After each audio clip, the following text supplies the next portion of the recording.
Hello everyone, this is Aditi Pal, final year student from AIIMS Nagpur. मेरी NEET में rank 4067 थी और मैं गया बिहार से बिलोंग करती हूँ। तो आज हम अपना principles of inheritance and variation का चैप्टर जो है वो हम उसके बचे हुए जो क्वेश्चंस थे वो हम आज करेंगे। तो पिछले सेशंस में हमने मल्टीपल चॉइस क्वेश्चंस और very short answer type questions जो है वो किए थे। तो आज हम शुरू करेंगे शॉर्ट आंसर टाइप क्वेश्चंस से, जिसमें हमारा फर्स्ट क्वेश्चन है, in a monohybrid cross the F2 generation shows identical genotypic and phenotypic ratios. What does it tell about the nature of alleles involved? Justify your answer. तो हमने monohybrid cross किया, यानी हमने one pair of contrasting characters को study करने का cross किया और उसमें हमें क्या मिलता है कि F2 जनरेशन में जो जीनोटिपिक और फिनोटिपिक रेशियो है वो हमारा सेम आ रहा है। पर जो मेंडल ने एक्सपेरिमेंट किया था उसमें क्या हुआ था कि जो F2 जनरेशन में है उसमें जो जीनोटिपिक रेशियो है वो 1:2:1 आया था एंड फिनोटिपिक रेशियो 3:1 आया था। तो ये तो हमारा मेंडल वाला क्रॉस का आंसर नहीं होगा, क्योंकि हमें जीनोटिपिक और फिनोटिपिक रेशियोज जो हैं वो सेम चाहिए।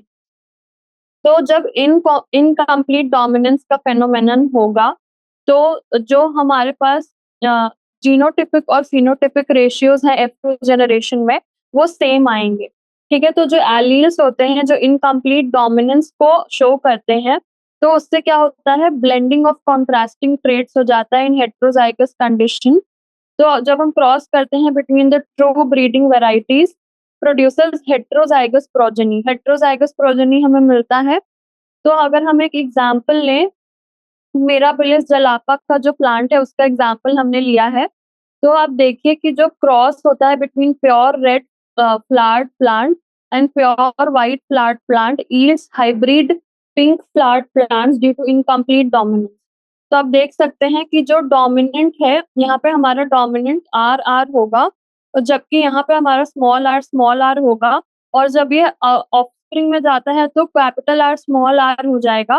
पर क्योंकि कैपिटल आर जो है वो इनकम्प्लीट डोमिनेंट है तो वो कंप्लीटली इसके इफेक्ट को मास्क नहीं कर पाता है, तो यहाँ पे ब्लेंडिंग हो जाती है, इसलिए यहाँ पे फिनोटिपिक रेशियो जो है वो भी हमारा 1:2:1 आता है, लाइक द जीनोटिपिक रेशियो जो 1:2:1 था। तो आप देख सकते हैं यहाँ पे पहले तो हमारे पास क्रॉस हुआ between red and white flowered plants, तो हमें क्या मिला, सारे पिंक फ्लावर्स मिले। उसके बाद क्या हुआ, हमने क्रॉस किया between two hybrid pink flowered plants, तो उसमें हमें क्या मिलता है, तो उसमें हमें मिलता है रेड भी मिलता है, पिंक भी मिलता है एंड व्हाइट भी मिलता है। तो जीनोटिपिक और फिनोटिपिक रेशियो हमारा दोनों इक्वल आता है। जीनोटिपिक कैसे, तो हमारा pure red flower, pink flower और प्योर व्हाइट फ्लावर, और वैसे ही फिनोटाइप भी हमारा 1:2:1, यानी एक रेड फ्लावर है, एक पिंक फ्लावर है और दो पिंक फ्लावर्स हैं और एक व्हाइट फ्लावर है। तो genotypic and phenotypic ratio same होते हैं in case of incomplete dominance. और यहाँ पे हमने एग्जाम्पल किसका लिया, मिराबिलिस जलापा प्लांट का एग्जाम्पल लिया। ठीक है, तो ये था हमारे पास question number 1 short answer type questions का। अब हम आते हैं क्वेश्चन नंबर 2 पे। Can a child have blood group O if his parents have blood group A and B? Explain. तो पेरेंट्स का ब्लड ग्रुप ए और बी है, तो क्या चाइल्ड का ब्लड ग्रुप ओ हो सकता है? हाँ, बिल्कुल हो सकता है। अब आप ही देखिए कि अगर पेरेंट का blood group A and B है, तो हमारा ए जो है कौन-कौन से कंडीशंस में हो सकता है? तो या तो होमोजाइगस ए होगा या फिर हेटेरोजाइगस ए होगा। देन बी हमारा या तो होमोजाइगस बी होगा या हेटेरोजाइगस बी होगा। देन ए बी तो हमारा हेटेरोजाइगस होना पड़ेगा, तभी हमारा ए और बी दोनों होना चाहिए, एंड ओ हमारा अगेन होमोजाइगस होना पड़ेगा। तो possibility of child with O blood group if parents have A and B blood groups, तो अगर ए वाला हमारे पास हेटेरोजाइगस ए होके आ रहा है, देन बी वाला भी हमारे पास हेटेरोजाइगस बी होके आ रहा है। तो आप देखिए, अगर ए हेटेरोजाइगस है एंड बी हेटेरोजाइगस है, तो इनके पास एक ओ जीन होगा दोनों के पास। और आप देख सकते हैं यहाँ पे कि जब हम क्रॉस करेंगे इनके अंदर, तो हमारे पास या तो एबी ब्लड ग्रुप हो सकता है, या हमारे पास बी ब्लड ग्रुप हो सकता है, या हमारे पास ए ब्लड ग्रुप हो सकता है, या दोनों अगर ओ जीन्स आ गए तो हमारे पास क्या हो सकता है, ओ ब्लड ग्रुप हो सकता है। तो हमारा एट द एंड यही मोटिव था कि हमें ओ ब्लड ग्रुप चाहिए जब हमारे पेरेंट्स का ए और बी ब्लड ग्रुप है। तो ये तब होगा जब हमारे पास दोनों से रिसेसिव एलील्स जो हैं साथ में आ जाएँगे। हमें पता है हमें दोनों ओ चाहिए ताकि हम उसको ओ ब्लड ग्रुप कह सकें, ठीक है? तो आप देख सकते हैं जब हमने क्रॉस किया ए और बी इंडिविजुअल्स में, तो हमारा जो 1/4 ऑफ द प्रोजेनी है, उनको ओ ब्लड ग्रुप मिलने की संभावना है, ठीक है? तो ये था हमारे पास क्वेश्चन नंबर 2। अब हम आते हैं क्वेश्चन नंबर 3 पे। What is down syndrome? Give its symptoms and cause. Why is it that the chances of having a child with down syndrome increases if the age of the mother exceeds 40 years? तो हमें सबसे पहले down syndrome के बारे में बताना है, फिर उसका सिम्पटम्स बताना है, कॉज़ बताना है, और अगर 40 इयर्स से ज़्यादा है माँ की एज, तो ये चांस बढ़ जाता है कि बच्चे को डाउन सिंड्रोम होगा। तो ऐसा क्यों है? तो सबसे पहले डाउन सिंड्रोम क्या है? It is a genetic disorder that occurs due to an error in cell division that generates an extra copy of chromosome 21 in an individual. तो जो डाउन सिंड्रोम है that is a genetic disorder, और किसके वजह से हो रहा है? एरर इन सेल डिवीजन, जिसके वजह से हमारे पास extra copy of chromosome number 21 है। And extra copy of chromosome number 21 को हम ट्राइसोमी 21 कहते हैं। तो trisomy 21 is called as Down syndrome. अब इसके सिम्टम्स क्या हैं? तो व्हाट इज डाउन सिंड्रोम हमने देख लिया। Trisomy 21, what are the symptoms? so symptoms is round face, broad forehead, short statured with small round head, furrowed tongue and partially opened mouth, broad palm with a characteristic palm crease, retarded physical, psychomotor and mental development, and low intelligence.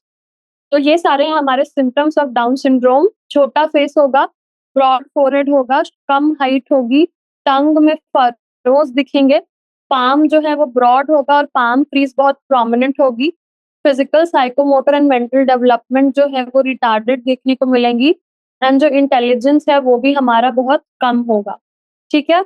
उसके बाद causes क्या है down syndrome के? तो trisomy 21 से होता है, ये हमें पता है। तो अब ट्राइसोमी क्यों होती है? तो n+1 मेल या फिर फीमेल गैमेट होगा बाय नॉन डिसजंक्शन, और सब्सिक्वेंट फर्टिलाइजेशन होगा किसके साथ?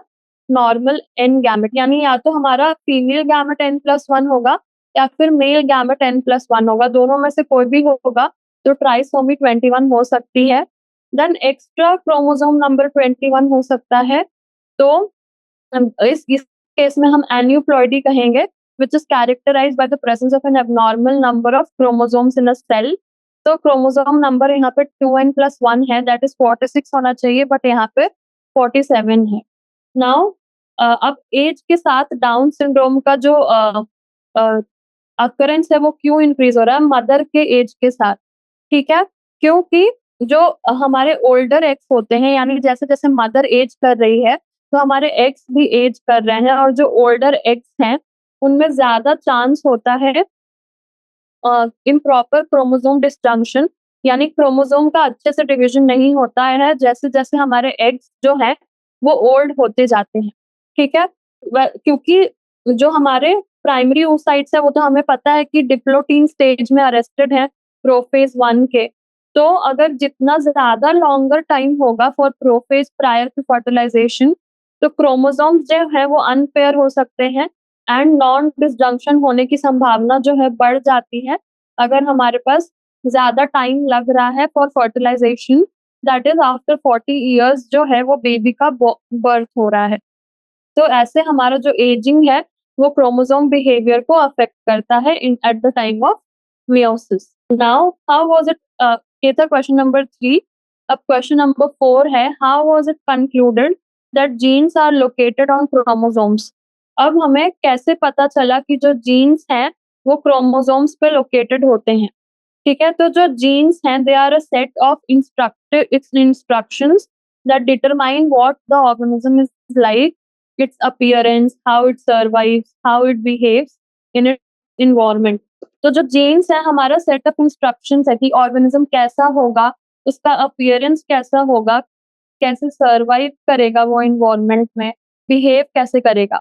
एंड जीन्स कहाँ प्रेजेंट होते हैं? On the chromosomes of a cells nucleus, ठीक है? तो क्रोमोसोम जो है it is a structure that is made up of DNA and proteins called histones, और ये स्ट्रक्चर्स जो हैं थ्रेड्स की तरह दिखते हैं।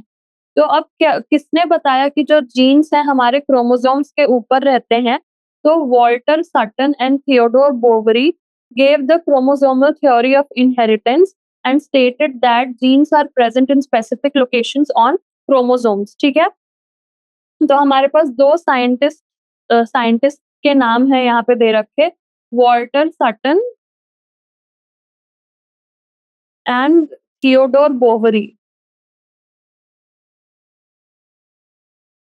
ठीक है? तो इन्होंने मिल के बताया कि जो हमारे जीन्स होते हैं वो क्रोमोसोम्स के ऊपर प्रेज़ेंट होते हैं ऑन स्पेसिफिक लोकेशंस।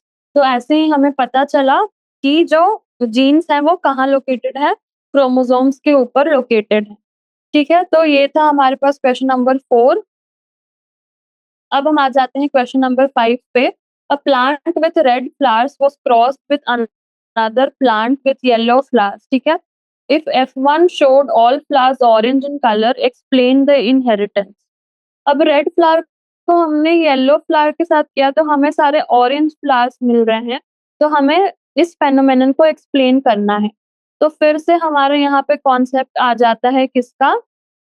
तो इनकम्प्लीट डोमिनेंस का, ठीक है? जो इनकम्प्लीट डोमिनेंस है is a gene interaction in which both alleles of a particular gene are partially expressed. तो यहाँ पे हमारे पास 2 एलील्स हैं वो पर्टिकुलर जीन, और ये पार्शियली एक्सप्रेस हो रहे हैं, कोई भी कंप्लीटली एक्सप्रेस नहीं हो रहा है, क्योंकि जो डोमिनेंट एलील है वो कंप्लीटली मास्क नहीं कर पा रहा है the effect of recessive allele को, और इसके वजह से हमारे पास एक इंटरमीडिएट फिनोटाइप बन के आ रहा है। फॉर एग्ज़ाम्पल आपने को फ्लावर्स, तो क्या हुआ? तो आपको सारा जो है F1 जनरेशन वो ऑरेंज मिला। तो plant with red flowers having genotype capital RR is crossed with a plant with yellow flowers having genotype small r and r। They produced orange coloured flowers, ठीक है? तो जब हमने ऐसा क्रॉस किया तो हमें सारे ऑरेंज कलर्ड फ्लावर्स मिले, क्योंकि जो डोमिनेंट आर जीन आया वो कंप्लीटली मास्क नहीं कर सकता येलो को, यानी कुछ रेड भी बनेगा, कुछ येलो भी बनेगा, और मिलके वो क्या बना लेंगे? तो मिलके ऑरेंज बना लेंगे, ठीक है? तो orange colour is made by combining red colour plus yellow colour, ठीक है?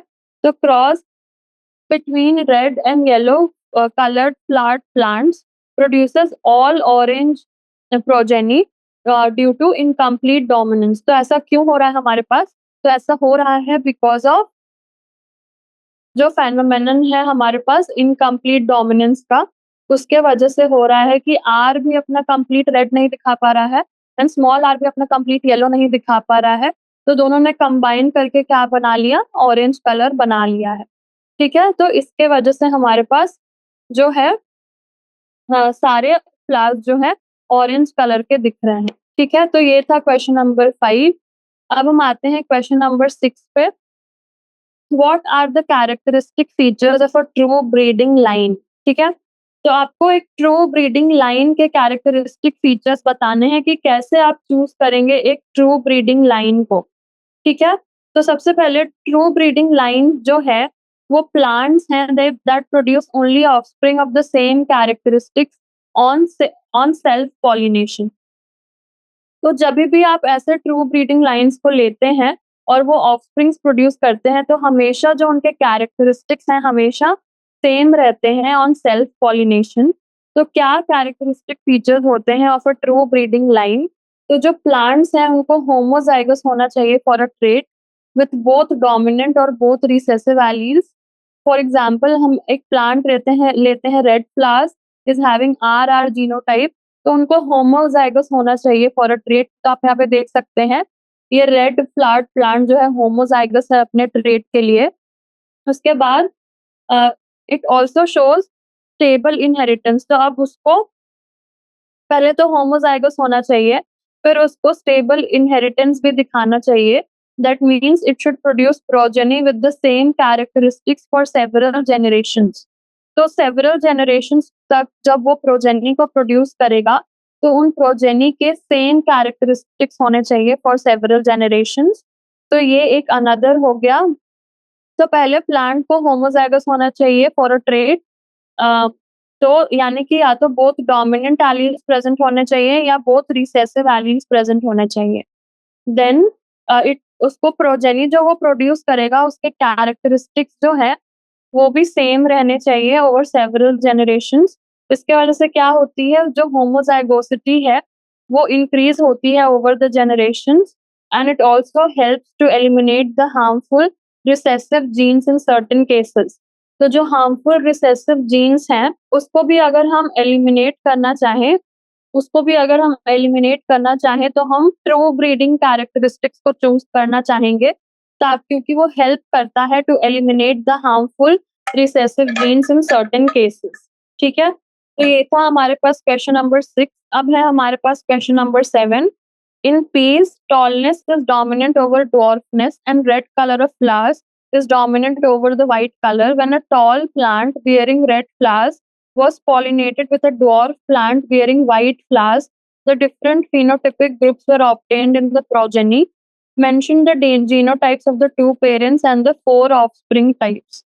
ठीक है, तो अब हमें सारा रिजल्ट दे रखा है, हमें बस जीनोटाइप ऑफ 2 पेरेंट्स बताना है और 4 ऑफस्प्रिंग्स का जीनोटाइप क्या होगा। तो यहाँ पे आपको साफ-साफ क्या चीज़ें दिख रही हैं कि एक डाई हाइब्रिड क्रॉस है, 2 कैरेक्टर्स को हमने कंसिडर किया है, ठीक है? तो जो आर होता है वो रेड फ्लावर का एलील होता है and it is dominant over small R which is the white flower का एलील, ठीक है? इतना हमें पता है। उसके बाद यहाँ पे टॉलनेस एंड ड्वार्फनेस का दे रखा है, तो कैपिटल टी जो है टॉल एलील होता है and that is dominant over small T that is dwarf का एलील। तो इस क्वेश्चन में क्या हुआ, टॉल बियरिंग रेड फ्लावर्स, ठीक है? तो टॉल बियरिंग रेड फ्लावर्स ये हो सकता है। Then tall bearing red flowers हमारा ये भी हो सकता है। टॉल बियरिंग रेड फ्लावर्स हमारा ये भी हो सकता है। देन और क्या हो सकता है हमारा, तो टॉल बियरिंग रेड फ्लावर्स हमारा ये भी हो सकता है। ठीक है, तो ये 4 जो हैं ये हो सकते हैं डोमिनेंट के। अब उसको हमने कैसे किसके साथ क्रॉस किया, dwarf plant bearing white flowers, तो इसका तो एक ही होगा, डॉर्फ होना चाहिए और व्हाइट फ्लावर्स होना चाहिए, तो इसका तो ये होगा। ठीक है, तो एक पेरेंट का तो हमें कंफर्म है, दूसरे का हमें कंफ्यूजन है। अब टेस्ट क्रॉस हुआ तो हम जीनोटाइप को कैसे पहचान सकते हैं, तो हम उसको क्या करेंगे, रिसेसिव पेरेंट के साथ क्रॉस करेंगे। ठीक है, तो हम सबको रिसेसिव पेरेंट के साथ अब क्रॉस करेंगे। तो सबसे पहले हमने इसको लिया और रिसेसिव पेरेंट के साथ क्रॉस किया। ठीक है, तो अगर हम इसको लेकर रिसेसिव पेरेंट के साथ क्रॉस करते हैं तो हमारे पास जो है F1 जनरेशन आएगा, उसमें क्या होगा, टॉल एंड रेड फ्लावर्स आएगा। ठीक है, अगर हम डोमिनेंट को ये लेते हैं तो जो फिनोटिपिक रेशियो जो है हमें ऑब्जर्व होगा वो 1:1 आएगा। अगर हम डोमिनेंट प्लांट को ये लेते हैं तब क्या होगा, तो हमारे पास फिर से जो फिनोटिपिक रेशियो है वो 1:1 आएगा। देन अगर हम इसको लेते हैं तो हमारा जो फिनोटिपिक रेशियो है वो क्या आएगा, 1:1:1:1। ठीक है, तो ओवरऑल 50% हमें टॉल मिलेंगे, tall and 50% of the plants red flowers को मिलेंगे। यानी कि यहाँ पे हमें ऑलमोस्ट रेशियो कैसा दिख रहा है, 1:1:1:1 ये दिख रहा है। ऑलमोस्ट सारे जो हैं वो इक्वल ही हैं। ठीक है, द रेशियो जो है हमारा अप्रोक्सीमेटली किसके इक्वल आ रहा है, 1:1:1:1। तो जब हम कौन सा प्लांट लेते, जब हम हमारे पास ये प्लांट लेंगे तो ही और इसको रिसेसिव पेरेंट के साथ क्रॉस करेंगे तो हमारे पास 1:1:1 का रेशियो आएगा और वही हमारा जो है यहाँ पे क्वेश्चन में भी दे रखा है कि हमारा 1:1:1:1 का रेशियो। तो आप देख सकते हैं टीआर आएगा हमारे इस पेरेंट से और इस पेरेंट से क्या आ सकता है capital TR, capital T small T capital R and small T small R. तो आप चार चार डिफरेंट फिनोटाइप्स आपको देखने को मिल रहे हैं। तो यहाँ पे ये रेशियो हमें देखने को मिलता है। तो इसीलिए हमें हमें क्या समझ में आया कि जो एक तो हमें इसका तो पहले से पता था कि ये फिनोटाइप होगा और 4 ऑफस्प्रिंग्स का भी हमने बता दिया क्या जीनोटाइप होगा एंड जो हमारा पेरेंट है उसका जीनोटाइप क्या है? तो उसका जीनोटाइप है हमारा ये, तभी हमारा ऑफस्प्रिंग्स का जो है वो जीनोटाइप हमें पता चलेगा, ठीक है? ये 4 होगा हमारा ऑफस्प्रिंग्स का जीनोटाइप, ठीक है? ठीक है, तो ये था हमारे पास क्वेश्चन नंबर 7। अब हम आते हैं क्वेश्चन नंबर 8 के ऊपर। What is the frequency of red-green color blindness? Why is the frequency of red-green color blindness many times higher in males than that in females? अब पूछ रहा है कि जो रेड ग्रीन कलर ब्लाइंडनेस होती है that is seen many times higher, बहुत ज्यादा मेल्स में देखने को मिलती है एज कम्पेयर टू फीमेल्स। ऐसा क्यों होता है? क्योंकि जो ये रेड ग्रीन कलर ब्लाइंडनेस है that is a sex linked recessive disorder. तो अगर आपको सेक्स लिंक्ड रिसेसिव डिसऑर्डर कोई भी है तो अगर वो डॉटर में होना है तो फादर को तो पक्का डिजीज्ड होना पड़ेगा, क्योंकि जो सन होता है वो एक्स क्रोमोसोम सिर्फ मदर से पाता है क्योंकि उसको वाई क्रोमोसोम तो फादर से ही आएगा, ठीक है? तो हमारे पास hemizygous condition in case of males is sufficient for showing the expression of X linked recessive trait. अब आप ही सोचिए जो मेल्स है वो एक्स वाई होते हैं, तो अगर एक एक्स भी डिजीज आ गया तो जो मेल है उसमें तो डिजीज आराम से दिख जाएगा। Even a carrier mother can affect the son. तो अगर मदर कैरियर है तो एक एक्स क्रोमोसोम अपना डिजीज वाला दे देगी अगर सन को, तो सन डिजीज हो जाएगा। लेकिन फीमेल्स में क्या होगा, x chromosome both the parents आता है मदर एंड फादर से, तो फादर को पक्का डिजीज्ड होना पड़ेगा। तो both parents must have an affected x chromosome, यानी फादर तो पक्का कलर ब्लाइंड होगा तब और मदर कैरियर होगी, तभी चांस है कि जो डॉटर है वो कलर ब्लाइंड हो पाएगी। तो आप ही सोचिए ऐसा कितने बार होगा कि जो मदर है वो कैरियर है एंड जो फादर है वो कलर ब्लाइंड है पक्का। तो this is a very rare cases में होगा कि जो बच्ची है वो हमारी कलर ब्लाइंड हो। तो frequency of red green colour blindness is many times higher in males because gene for color blindness is located on X chromosome, X linked recessive disease है। इसीलिए हमारे सेक्स लिंक्ड रिसेसिव डिसऑर्डर है, इसीलिए जो है हमारे पास फीमेल्स में जो इंसिडेंस है वो कम हो जाता है, मेल्स में इंसिडेंस जो है वो ज्यादा देखने को मिलता है, ठीक है? उसके बाद हम आते हैं क्वेश्चन नंबर 9 पे। If a father and son are both defective in red-green color vision, it is likely that the son inherited the trait from his father. Comment। तो फिर से हमारे पास सेम चीज आ गई, हमारे पास रेड ग्रीन कलर ब्लाइंडनेस का दे रखा है, तो फादर को है कलर ब्लाइंडनेस, ठीक है? तो फादर का एक्स वाला एक्स लिंक्ड रिसेसिव है तो एक्स डिफेक्टिव होगा एंड वाई होगा, ठीक है? तो अब हमसे पूछ रहा है कि सन ने इनहेरिट किया फ्रॉम हिज फादर, तो सन को तो एक्स क्रोमोसोम फादर से मिलता ही नहीं है, सन को तो हमारा एक्स क्रोमोसोम मदर से मिलता है। तो gene for colour blindness is present on X chromosome, we know that. Thus the son only receives it from their mother। अभी आप ही बताइए जो रेड ग्रीन कलर ब्लाइंडनेस है that is sex linked recessive, ठीक है? अब हम पेडिग्री एनालिसिस, क्योंकि फादर हमारा कलर ब्लाइंड है तो कलर ब्लाइंडनेस का जीन तो एक्स क्रोमोसोम पे प्रेजेंट है, जबकि अगर लड़का होना है तो उसे वाई क्रोमोसोम रिसीव करना पड़ेगा फ्रॉम द मेल, जबकि मदर कैरियर है तभी हमारे पास मदर जो कैरियर है वो ही हमारे पास एक्स क्रोमोसोम दे सकती है अपने बेटे को। तो son does not inherit the red green colour blindness from his father, क्योंकि फादर तो वाई क्रोमोसोम देगा, वो तो एक्स क्रोमोसोम दे ही नहीं सकता।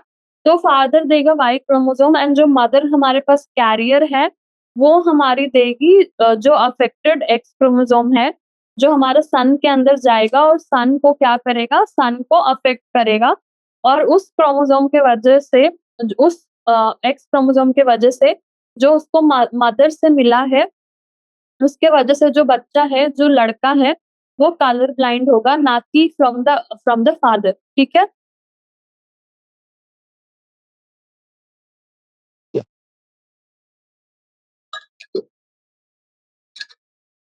ठीक है, तो ये था हमारे पास क्वेश्चन नंबर 9। अब हम आते हैं क्वेश्चन नंबर 10 पे। Discuss why Drosophila has been used extensively for genetic studies. तो हमने ड्रोसोफिला को बहुत ज़्यादा यूज़ किया है फॉर जेनेटिक स्टडीज़, तो आप रीज़न बताइए कि ड्रोसोफिला को आखिर क्यों इतना यूज़ करते हैं? So Drosophila has been used extensively for genetical studies because of the following reasons. तो सबसे पहले एक छोटा-सा इंसेक्ट है एंड छोटा-सा स्पेस लेता है, तो ईज़ी है कि हम इस पे स्टडी कर सकें। देन जो लाइफ साइकिल है ड्रोसोफिला का वो बहुत छोटा है and it is completed in 2 weeks, यानी आपको बहुत ज़्यादा वेट नहीं करना पड़ेगा रिजल्ट्स के लिए। फिर Drosophila culture is maintained at room temperature so it can be easily raised. तो रूम टेम्परेचर जो होता है उस पे ईज़ी है ड्रोसोफिला को मेंटेन करना। Then it produces a large number of offsprings and allows sufficient data to be collected. तो जो ड्रोसोफिला है वो बहुत लार्ज नंबर ऑफ ऑफस्प्रिंग्स को प्रोड्यूस करती है and it has only 4 pairs of chromosomes, यानी टोटल 8 क्रोमोसोम्स हैं। That is very easy to study. तो जितने कम क्रोमोसोम्स होंगे उतना आसान हो जाएगा हमारे लिए इसको स्टडी करना। ठीक है? तो जो ड्रोसोफिला का जीनोम है that is significantly homologous to that of human genome which makes the study of certain genes easier. तो हमारे ह्यूमन्स का जो जीनोम होता है उसके काफ़ी सिमिलर है ड्रोसोफिला का जीनोम, जिससे हमें ईज़ी होता है स्टडी करने में, क्योंकि हम खुद के जीनोम से कंपेयर कर सकते हैं। उसके बाद दे show XXY type of sex determination. Sexual dimorphism देखा जाता है, यानी मेल्स एंड फीमेल्स के बीच डिफरेंस होता है। Then with low power microscope hereditary variations can be easily observe. तो हमें ज़्यादा एडवांस्ड माइक्रोस्कोप की भी ज़रूरत नहीं है। लो पावर माइक्रोस्कोप से ही हम आसानी से ऑब्जर्व भी कर सकते हैं, जो भी हमारे हेरिडिटरी वेरिएशंस को हम देखना चाहते हैं, हम लो पावर माइक्रोस्कोप से ही कर सकते हैं, यानी हमें ज़्यादा एडवांस टेक्निक्स या माइक्रोस्कोप्स की ज़रूरत नहीं है for studying the characteristics of Drosophila. ठीक है? तो इसीलिए हम एक्सटेंसिवली इसको यूज़ करते हैं फॉर जेनेटिक स्टडीज़, क्योंकि इसके इतने फ़ायदे हैं। देन ये था क्वेश्चन नंबर 10। अब हम आते हैं क्वेश्चन नंबर 11 पे। How do genes and chromosomes share similarity from the point of view of genetic studies? तो हमें बताना है similarity between genes and chromosomes. ठीक है? तो जीन्स जो है they are the basic units of heredity. तो और जीन्स लोकेटेड होते हैं on a specific position on a chromosome, जबकि क्रोमोसोम्स जो है they are organized packages of DNA found in the nucleus of the cell which carry genetic information। तो chromosomes are जो है वो ऑर्गेनाइज्ड पैकेजेस हैं और क्रोमोसोम्स को ही जीन्स को कैरी करते हैं ये क्रोमोसोम्स, और जीन्स लोकेटेड होते हैं at a specific locus which is present on the chromosome. ठीक है? तो ये है हमारे पास जीन्स और क्रोमोसोम्स की डेफिनेशन। अब क्या सिमिलैरिटीज ये शेयर करते हैं on the point of view of genetic studies? तो हेरिटेबल होते हैं दोनों।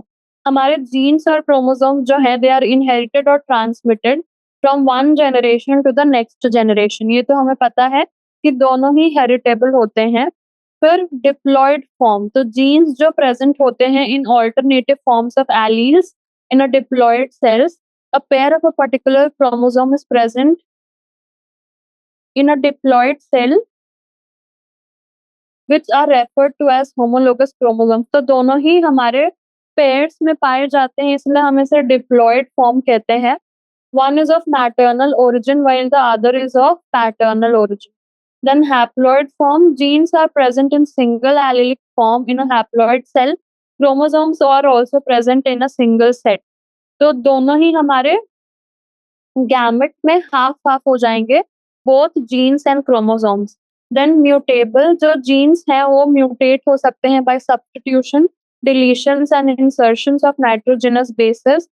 वैसे ही क्रोमोसोम्स जो भी हैं वो भी हमारे म्यूटेट हो सकते हैं बाय डिलीशन और duplication. Then independent assortment, genes which are not linked together assort independently during gamete formation. वैसे ही हमारे जो क्रोमोसोम्स हैं वो भी इंडिपेंडेंटली असॉर्ट कर सकते हैं ड्यूरिंग गैमेट फॉर्मेशन। ठीक है, तो दोनों ही हैं हमारे पास, इंडिपेंडेंटली असॉर्ट कर सकते हैं, म्यूटेट हो सकते हैं। जो गैमेट्स है उसमें हैप्लॉइड फॉर्म्स में प्रेजेंट होते हैं।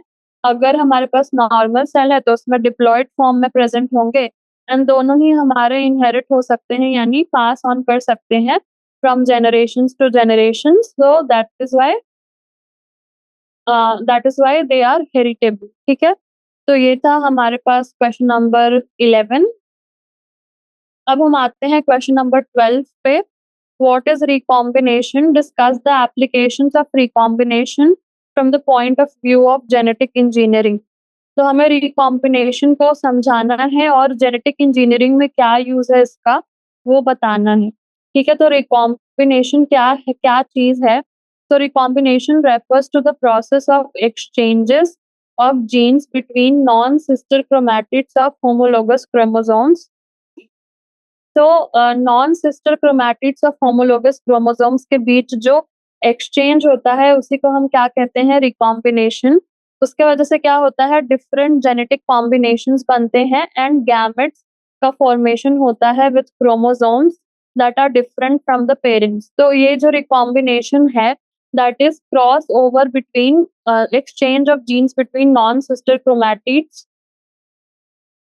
of homologous chromosomes। उससे क्या हो रहा है? हमारे पास जो जीन्स है उनका एक्सचेंज हो रहा है, और जीन्स के एक्सचेंज होने के वजह से डिफरेंट जेनेटिक कॉम्बिनेशंस बन रहे हैं, और हमारे जो गैमेट्स हैं इसीलिए, तो जो गैमेट्स हैं उनके अंदर क्या होगा? उनके अंदर डिफरेंट जेनेटिक कॉम्बिनेशंस बनेंगे that are different from the parents, क्योंकि पेरेंट्स के ही जो जीन्स हैं उनका क्रॉस ओवर हो रहा है यहाँ पे।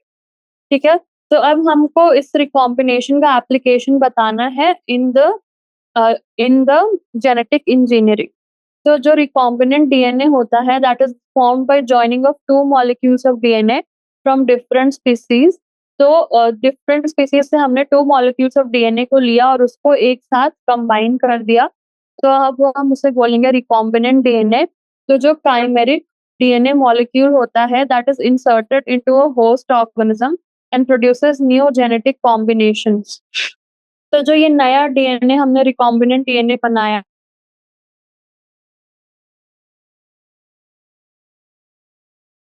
है, तो for the production of vaccines हम यूज कर सकते हैं, for the production of transgenic plants use कर सकते हैं, like insect and drought resistance, nutritional enrichment, therapeutic protein production कर सकते हैं, जैसे इंसुलिन को प्रोड्यूस कर सकते हैं, जीन थेरेपी में यूज कर सकते हैं, जैसे कैंसर में, सीवियर कंबाइंड इम्यूनोडेफिशिएंसी डिसऑर्डर के लिए।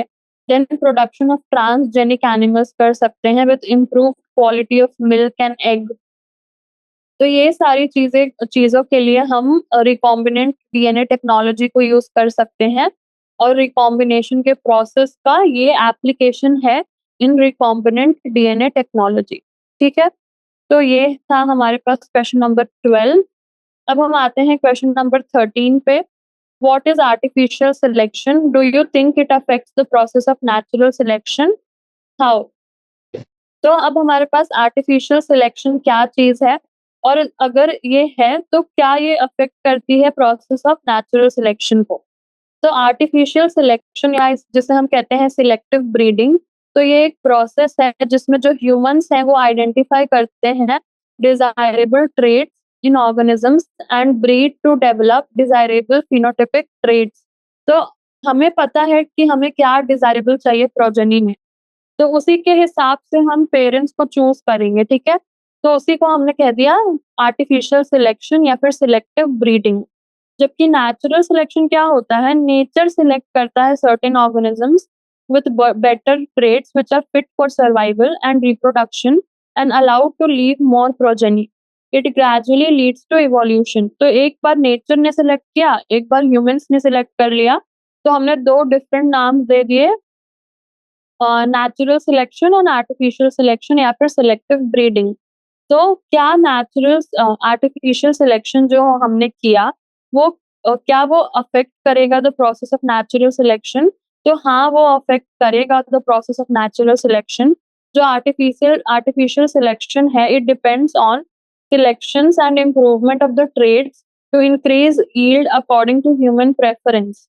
तो हमने जो आर्टिफिशियल सिलेक्शन किया वो हमने अपने प्रेफ़रेंस से किया कि हमको कौन-सा कैरेक्टर चाहिए था, ठीक है? This interferes with the natural selection of traits. तो जो नेचुरल सिलेक्शन था ऑब्वियसली उसको ये अफ़ेक्ट करेगा क्योंकि हमने आर्टिफ़िशियल सिलेक्शन को प्लेस में लाया है, हम खुद से सिलेक्ट कर रहे हैं, जबकि नेचर उसको सिलेक्ट करने वाला था कि किसको किसके साथ ब्रीड करना है। For example the domestication of animals along with the absence of natural enemies because they are protected by humans leads the animals to lose their natural aggressiveness required to survive in their natural environment. ठीक है? तो जब भी हम कुछ artificial selection करेंगे या selective breeding करेंगे, तो हम एनिमल्स को खुद पालेंगे अपने पास। तो हम क्या कर रहे हैं, उसको ना अपने नेचुरल एनवायरनमेंट से दूसरे एनवायरनमेंट में लेके आ रहे हैं। तो नेचुरली जब वो एनिमल को खुद प्रोटेक्ट करना चाहिए अपने आप को, तो इसको हम प्रोटेक्ट कर रहे हैं और उसके नेचुरल एग्रेसिवनेस को हम कहीं न कहीं इंटरफेयर कर रहे हैं उसमें, और इसीलिए जो है इससे क्या होगा, it will affect the process of natural selection, जो कि कोई भी चीज़ अगर नेचुरली ना हो, तो वो सही नहीं होती, तो हमें कभी भी नेचर के बैलेंस को अफेक्ट नहीं करना चाहिए। ठीक है? तो ये था क्वेश्चन नंबर 13। अब हम आते हैं क्वेश्चन नंबर 14 पे। तो क्वेश्चन नंबर 14 है हमारे पास, हमें इनकम्प्लीट डोमिनेंस और को-डोमिनेंस को डिफरेंशिएट करना है। तो हमने इनकम्प्लीट डोमिनेंस कई बार देख लिया, मिराबिलिस जलापा यहाँ पे जो एग्ज़ाम्पल दे रखा है। तो मिराबिलिस जलापा में जब हम रेड फ्लावर्ड प्लांट्स को, ठीक है? जब हम रेड फ्लावर्ड प्लांट्स को क्या करते हैं, रेड फ्लावर्ड प्लांट्स को व्हाइट फ्लावर्ड प्लांट्स के साथ क्रॉस करते हैं, तो हमें पिंक फ्लावर्ड प्लांट्स मिलते हैं, और ये पिंक फ्लावर्ड प्लांट्स का मिलना हमें ये बताता है कि ये इनकम्प्लीट डोमिनेंस का फेनोमेना है, जहाँ ना तो कैपिटल आर अपने आप को सही से एक्सप्रेस कर पा रहा है और ना ही स्मॉल आर अपने आप को सही से एक्सप्रेस कर पा रहा है। तो this is incomplete dominance. Now what is codominance? तो को-डोमिनेंस में क्या होता है कि alleles of a gene pair in heterozygous conditions, और वो दोनों ही एक्सप्रेस होते हैं, ठीक है? तो आप मान लीजिए human ABO blood grouping system, तो हमने उसमें देखा था कि अगर अगर हमारे पास IA एंड IB है, तो दोनों ही डोमिनेंट है और ब्लड ग्रुप AB होता है। यानी A B को मास्क नहीं कर रहा है या फिर B A को मास्क नहीं कर रहा है, दोनों ही पूरे तरह से एक-दूसरे को शो कर रहे हैं। यानी पूरा ही शो कर रहे हैं एक-दूसरे को। तो ये हुआ हमारे पास को-डोमिनेंस, ठीक है? फिर है क्वेश्चन नंबर 14 था ये हमारे पास। अब है question number 15। It is said that harmful alleles get eliminated from the population over a period of time, yet sickle cell anemia is persisting. Why? ठीक है, तो हमने देखा कि जो हार्मफुल एलील है वो जो है हट जाने चाहिए टाइम के साथ, फिर भी सिकल सेल अनीमिया क्यों हमारे पास परसिस्ट कर रहा है? तो ठीक है, तो सिकल सेल अनीमिया क्या है? ऑटोसोमल रिसेसिव कंडीशन है and it is carried and transmitted by both male and female individuals. Defective haemoglobin molecules होते हैं defective at the 6th position of the beta chain of haemoglobin. तो लो oxygen tension में जो ये sickle shaped RBCs हैं, they undergo polymerisation, और क्या हो जाते हैं, ये यहाँ पे फंस जाते हैं, ऑक्लूड कर देते हैं, ब्लॉकिंग द ब्लड वेसल्स। तो ऑक्लूसिव क्राइसिस हो जाता है हमारे पास। तो अब क्या हुआ कि अभी तक ये एलिमिनेट क्यों नहीं हुआ वो हमें बताना है। तो 3 जीनोटाइप्स पॉसिबल होते हैं HbA normal, HbS carrier and HbS disease, ठीक है? तो एचबीएस जो है हार्मफुल है इन द होमोज़ाइगस कंडीशन, लेकिन हेटेरोज़ाइगस कंडीशन में it provides resistance against malaria, ठीक है? तो ये है हमारे पास हेटेरोज़ाइगस कंडीशन और इसमें जो है कैरियर होते हैं लोग और मलेरिया से प्रोटेक्शन प्रोवाइड करता है ये, ठीक है? तो अ क्योंकि जो ये हमारा हेटेरोज़ाइगस कंडीशन है, वो मलेरिया से प्रिवेंट करता है, तो उस इंसान को मलेरिया नहीं होता है। तो इसके वजह से मलेरिया एक रीज़न है कि मलेरिया की वजह से जो ये हमारा कैरियर कंडीशन है, वो कभी भी पॉपुलेशन से जो है पॉपुलेशन से इरोड ही नहीं कर पाया, वो हमेशा के लिए पॉपुलेशन में परसिस्टिंग है। क्यों? क्योंकि जो हमारे पास वो मलेरिया से प्रोटेक्ट करता है और इंसान फिर हमारा जो है, वो मलेरिया से नहीं मरता, ठीक है? तो ये था हमारे पास क्वेश्चन नंबर 15। अब हम आते हैं लॉन्ग आंसर टाइप क्वेश्चन्स पे, जिसमें क्वेश्चन नंबर 1 है हमारे पास, in a plant tallness is dominant over dwarfness and red flower is dominant over white. Starting with the parents, work out a dihybrid cross. What is a standard dihybrid ratio? Do you think values should deviate if two genes in the question are interacting with each other? ठीक है, तो क्या हुआ, हमने toll red flowered plant को dihybrid cross किया with dwarf white flowered plants, ठीक है? तो हमारे पास स्टैंडर्ड डाइहाइब्रिड रेशियो क्या होके आया, वो हमें बताना है एंड देन जो है हमारे पास हमें बताना है कि अ, क्या डेविएशन होगा अगर हमारे ये दोनों जीन्स इंटरैक्ट कर रहे हैं विद ईच अदर। अब आप ही सोचिए कि हमारे पास डाई हाइब्रिड क्रॉस में जैसे मेंडल ने किया था yellow round seeds and green wrinkled seeds, तो सिमिलरली हम यहाँ पे भी करेंगे और हमें स्टैंडर्ड डाई हाइब्रिड रेशियो पता है कि हमारा जो फिनोटिपिक रेशियो है दैट इज 9:3:3:1 होता है एंड जीनोटिपिक रेशियो 1:2:1, 2:4:2, 1:2:1 होता है। तो ये हमें सिमिलरली करना है जैसे हमने वो किया था yellow round seeds and green wrinkled seeds.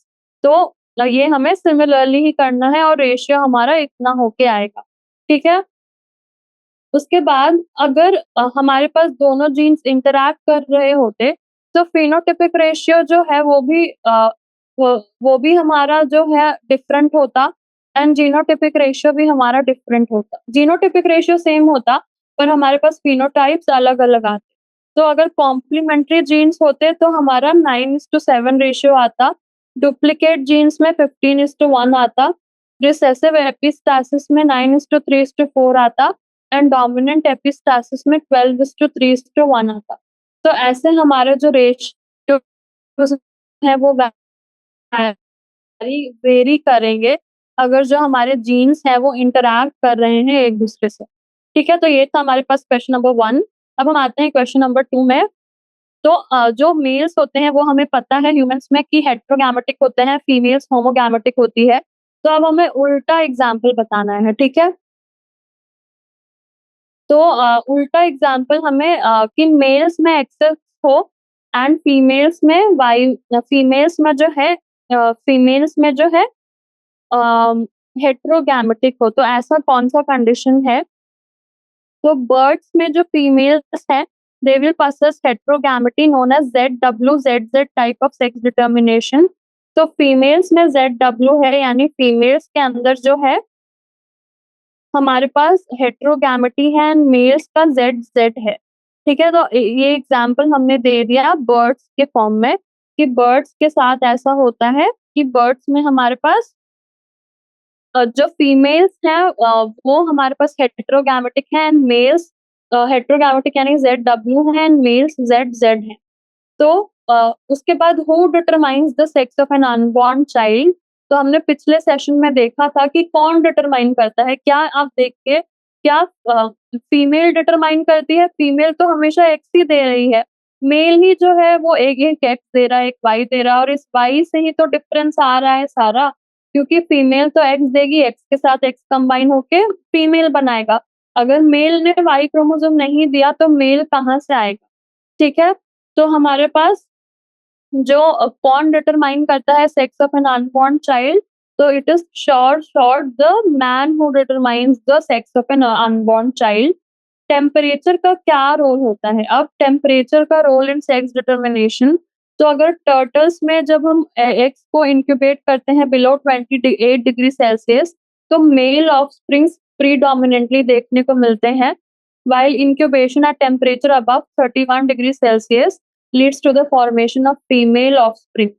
ठीक है? तो अगर 28 और 31 के बीच में रखें तो equal number of both sexes हमको मिलेंगे। जबकि अमेरिकन एलिगेटर्स जो हैं, उनमें exposure to less than 30 degree Celsius produces females, while greater than 34 degree Celsius produces males. तो ये कुछ टेम्परेचर के कंडीशंस हैं जो आपको थोड़ा-सा मग अप कर लेना है कि किसके ऊपर मेल्स ज़्यादा बनेंगे, किस टेम्परेचर के ऊपर फीमेल्स ज़्यादा बनेंगे। ठीक है? तो ये था क्वेश्चन नंबर 2। अब क्वेश्चन नंबर 3 है, a normal visioned woman whose father is color blind marries a normal visioned man. What would be the probability of her sons and daughters to be color blind? Explain with the help of a pedigree chart। तो आप देखिए, एक normal visioned woman है, ठीक है? Woman जो है that she is normal vision, पर उसका जो है फादर जो है वो कलर ब्लाइंड था, तो उसको पक्का जो है कलर ब्लाइंडनेस का कैरी वो पक्का कलर ब्लाइंडनेस की कैरियर होगी। तो फीमेल जो है वो इसका एक एक्स प्लस है और एक हमारा एक्स सी है, यानी कैरियर है। एक तो नॉर्मल है और दूसरा हमारा कैरियर है। जबकि हमारा नॉर्मल विज़न मैन से उसने शादी की, यानी उसमें कोई भी डिफेक्टिव एलील नहीं है। तो अगर आप अब क्रॉस करें तो हमारा ये जीनोटाइप हो सकता है। अ जो हमारे 2 गर्ल्स होंगी उसमें एक ये हो सकता है। देन जो हमारे जो 2 बॉयज़ होंगे उसमें एक नॉर्मल बॉय हो सकता है और एक कलर ब्लाइंड बॉय हो सकता है। ठीक है? ठीक है? तो यही हमने समझा कि अगर एक नॉर्मल विज़न वुमन जिसके पापा कलर ब्लाइंड थे, तो वो कैरियर होगी कलर ब्लाइंडनेस की और उसने एक नॉर्मल मैन से शादी की, तो क्या होता है कि हमारे possibility of colour blind sons अगर हम देखें तो 50% आती है, and possibility of colour blind daughters that is 0%। Carrier हो सकती हैं 50% of the daughters, but disease किसी में भी नहीं दिखेगा, यानी percentage of colour blind sons will be 50%, but the percentage of colour blind daughters will be 0%। एक भी डॉटर जो है वो कलर ब्लाइंड नहीं होगी, उनका परसेंटेज जो है दैट इज विल बी 0%। तो ऐसा क्यों हुआ? तो कलर ब्लाइंडनेस हमें पता है कि रिसेसिव एक्स लिंक्ड ट्रेट है। फीमेल्स तभी अफेक्ट होंगी जब होमोजाइगस कंडीशन में हो। देन मेल्स के पास एक ही एक्स क्रोमोसोम होता है, तो अगर एक भी हमारा डिफेक्टिव आ गया तो मेल तो हमारा कलर ब्लाइंड हो जाएगा वहीं के वहीं। ठीक है? तो मेल कलर ब्लाइंड हो जाएगा अगर एक भी हमारा जो है डिफेक्टिव एलील आ गया। ठीक है? तो ये था हमारे पास क्वेश्चन नंबर 3। अब हम आते हैं, नेक्स्ट क्वेश्चन है क्वेश्चन नंबर 4 कि हमें मॉर्गन और स्टुरबैंड का कॉन्ट्रीब्यूशंस बताना है in the area of genetics. ठीक है? तो ये काफ़ी सारे कॉन्ट्रीब्यूशंस हमें दिख रहे हैं। तो मॉर्गन ने सबसे पहले क्या कंट्रीब्यूट किया? तो जो मॉर्गन है उसने क्या किया, डाई हाइब्रिड क्रॉस परफॉर्म किया with Drosophila melanogaster. He studied genes that are X linked. तो ड्रोसोफिला में फीमेल्स के पास XX क्रोमोसोम्स होता है एंड मेल्स के पास XY क्रोमोसोम्स होता है। तो मॉर्गन ने क्या किया, उसने yellow bodied white eyed female को क्रॉस किया with brown bodied red eyed male. तो फर्स्ट जनरेशन में उसको yellow bodied white eyed males मिले and brown bodied red eyed females मिले। तो दो तो हमने डोमिनेंट हमको पता चला, और जो मेल्स में क्योंकि सिर्फ एक एक्स क्रोमोसोम होता है received from a female parent, तो जो रिसेसिव ट्रेट्स हैं are exhibited. So when they are intercrossed, the second generation had 98.7% of parental traits. Only 1.3% population are recombinants with red eye or brown bodied with white eye. ठीक है? तो ये था पहला cross. अब दूसरे डाई हाइब्रिड क्रॉस बी में क्या हुआ? Morgan crossed white-eyed miniature winged female with red-eyed normal winged male. First generation showed white-eyed miniature winged males and red-eyed normal winged females. Second generation showed 62.8% offspring with parental traits and 37.2% offspring recombination. तो यहाँ पे ज़्यादा deviation हमें देखने को मिला क्योंकि 37% रिकॉम्बिनेशंस हो गए। तो अब मॉर्गन ने क्या प्रूव किया कि जो इंडिपेंडेंट असॉर्टमेंट मेंडल ने बताया था, वो तभी काम करेगा जब genes are present on 2 different chromosomes. तो अब जो मॉर्गन ने डाई हाइब्रिड क्रॉस किया क्योंकि उसके जीन्स एक्स लिंक्ड थे, तो वो सेम क्रोमोसोम पे हैं, तो वो इंडिपेंडेंटली जो है असॉर्ट नहीं करेंगे। So Morgan coined the term linkage to describe the physical association of genes present on the same chromosome. Also, Morgan observed that parental type is high in cross A and low in cross B. This is because genes in cross A are tightly linked, have an increased tendency to be inherited together, whereas genes in B are loosely linked. ठीक है? उसके बाद ये तो था Morgan का contribution. अब स्टरवैंट ने क्या किया? तो जो स्टुरवैंट है उसने क्या किया? स्टूडेंट ऑफ मॉर्गन था एंड उसने क्या किया? जो फ्रीक्वेंसी ऑफ रिकॉम्बिनेशन है उसको डिस्टेंस के साथ स्टडी किया कि जो 2 जीन्स हैं that will show higher frequency of crossing over if the distance between them is higher and vice versa. तो अगर डिस्टेंस ज़्यादा है तो ज़्यादा क्रॉसिंग ओवर दिखाएंगे वो। तो उसने मॉर्गन को और ज़्यादा अच्छे से एक्सप्लेन किया बीइंग हिज स्टूडेंट कि कैसे वो लिंकेज का फेनोमेनन जो है हम एसोसिएट कर सकते हैं with the distance between genes. उसके बाद हम आते हैं, हमारे पास लास्ट क्वेश्चन है, define aneuploidy, and after defining how is it different from polyploidy, describe individuals having following chromosomal abnormalities। तो सबसे पहले हमें एन्यूप्लॉइडी को डिफाइन करना है। तो क्रोमोसोमल वेरिएशन जो होता है ड्यू टू लॉस और gain of chromosome resulting in deviation from the normal chromosome count in a particular species, जैसे 2n+1 condition in down syndrome. Polyploidy से कैसे डिफरेंट है? पॉलीप्लॉइडी से इसीलिए डिफरेंट है क्योंकि more than 2 complete sets of the chromosome are present. More than 2 sets of chromosomes अगर present है तो वो पॉलीप्लॉइडी हो जाएगा। तो एन्यूप्लॉइडी में या तो एक क्रोमोसोम एक्स्ट्रा है, ये एक क्रोमोसोम कम है, जबकि पॉलीप्लॉइडी में पूरा सेट ही एक्स्ट्रा है या कम है। तो 3n हो सकता है 4n, यानी एक सेट पूरा इंक्रीज हो गया। ठीक है? उसके बाद एन्यूप्लॉइडी और पॉलीप्लॉइडी में क्या डिफरेंस है? तो gain and loss of 1 chromosome, increase in the whole set. तो टाइप्स हो सकते हैं नलिसोमी, मोनोसोमी, ट्राइसोमी, टेट्रासोमी, जबकि यहाँ पे ट्राइप्लॉइड हो सकता है, टेट्राप्लॉइड हो सकता है, पेंटाप्लॉइड हो सकता है। सबसे पहले हमें बताना है ट्राइसोमी ऑफ 21st क्रोमोसोम। हमने अभी पढ़ा डाउन सिंड्रोम होता है trisomy of the 21st chromosome. तो इंडिविजुअल के पास 3 कॉपीज होते हैं of chromosome 21 instead of the usual 2 copies. Symptoms हमने अभी ही देखे थे, क्या होता है? Round face, broad forehead, short stature, height कम होती है, ओपन माउथ होता है, पाम ब्रॉड होता है, प्रोमिनेंट पाम क्रीसेस। देन हमारे पास retarded physical, psychomotor and mental development होता है एंड लो इंटेलिजेंस होता है।